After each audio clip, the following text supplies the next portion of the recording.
السلام علیکم۔ آج دنیا کتنے تیزی سے آگے بڑھ رہی ہے اور ہم اپنے ٹائم اور انرجی کو جتنا زیادہ اسمارٹلی یوز کر رہے ہیں اتنا ہی ہم دنیا کے ساتھ آگے بڑھتے جا رہے ہیں، اور ان سب کاموں کے پیچھے ہمارا مقصد ہے صرف اپنے لائف کو بہتر بنانا۔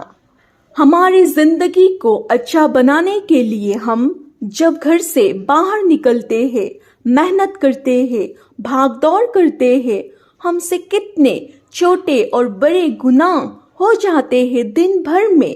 ہم نے کبھی جھوٹ بول دیا، کبھی کسی سے جھگڑا کر لیا، کبھی حرام کھانا کھا لیا۔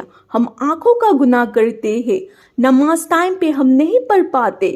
ایسے دن بھر میں ہم سے بہت سارے گناہ ہو جاتے ہیں، لیکن ہم سب جانتے ہیں اللہ نے ہمیں دنیا میں اچھی زندگی گزارنے کے لیے ہی یہاں بھیجا ہے، اور یہاں ہر کنڈیشن میں ہمیں برائی اور گناہوں سے بچنے کے لیے فرمایا ہے۔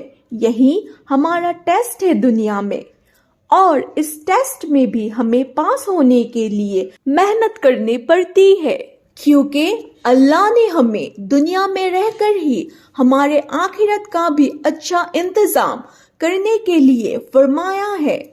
آخرت میں ہمارے دنیا کے اچھے اور برے کاموں کے اوپر حساب کتاب ہوں گے، اس بات کو ہم مانتے ہیں، اور یہ ہمارے ایمان کا حصہ ہے۔ اگر ہم اس بات کو نہیں مانیں گے تو ہم ایمان سے دور ہو جائیں گے۔ کیا آپ کو پتا ہے ہمارے نبی سے پہلے جتنے بھی نبی اس دنیا میں آئے، ان کے امتیوں سے جب گناہ ہو جاتے تھے اللہ ان کے اوپر عذاب لے کے آتے تھے۔ اس طرح دوسرے قوموں کے لوگوں کو مرنے سے کئی سال پہلے اپنے گناہوں کے اوپر توبہ مانگنے پڑتے تھے، تب جا کر ان کے توبہ قبول ہوتے۔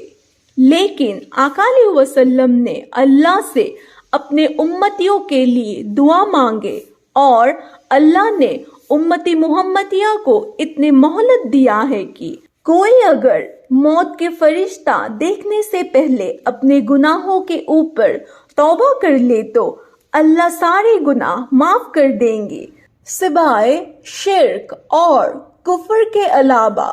آپ سوچئے کتنا کرم فرمایا ہے اللہ نے ہمارے اوپر صرف ہمارے پیارے نبی کے صدقے میں۔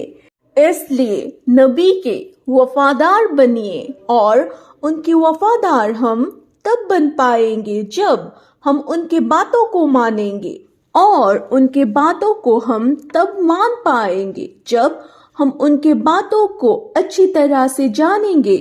دنیا میں قابل بننے کے لیے ہم جس طرح سے محنت کرتے ہیں، اکیڈمک ڈگریز حاصل کرتے ہیں، ٹھیک اسی طرح سے آخرت کو اچھا بنانے کے لیے ہمیں اپنے زندگی میں قرآن اور حدیث کی کتابوں کو ہمیں پڑھنے ہوں گے، اور ان کے اوپر اپنے نالج کو بڑھانے ہوں گے۔ ہمارے مذہب کو اچھی طرح سے جاننا ہمارے رسپانسبلٹی ہے۔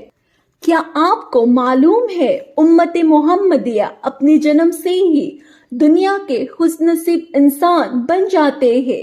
صرف وہی نہیں، دنیا جب سے سٹارٹ ہوا ہے، آدم علیہ وسلم سے لے کر جتنے بھی نبی آئے ہیں اس دنیا میں، ان سب کے امتیوں سے ہم خوش نصیب ہے۔ لیکن ہر نبی اپنی دعا میں کہتے تھے اللہ تو ہمیں محمد صلی اللہ علیہ وآلہ وسلم کے امتی ہی بنا دیتے۔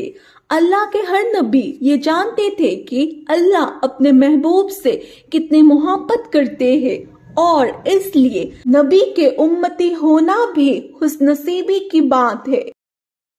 اس لیے اللہ کے اوپر اچھے توکل رکھیے، لیکن اللہ سے ڈرتے بھی رہیے، کیونکہ ہمارے گناہوں کے کارن اگر اللہ ہم سے ناراض ہو گئے تو اللہ ہم سے دور ہو جائیں گے، اور ہم شیطان کے قریب پہنچ جائیں گے، اور ہمیں نہیں پتا ہمارے موت کب آنے والی ہے۔ اگر موت کے وقت ہم ناپاکی میں رہیں گے، غلط جگہ رہیں گے تو ہمیں توبہ نصیب نہیں ہوگا، اور شیطان کا کام ہے مرنے کے وقت ہمیں کلمہ پڑھنے سے روکنا، جس سے ہم دوزخی بن جائیں گے۔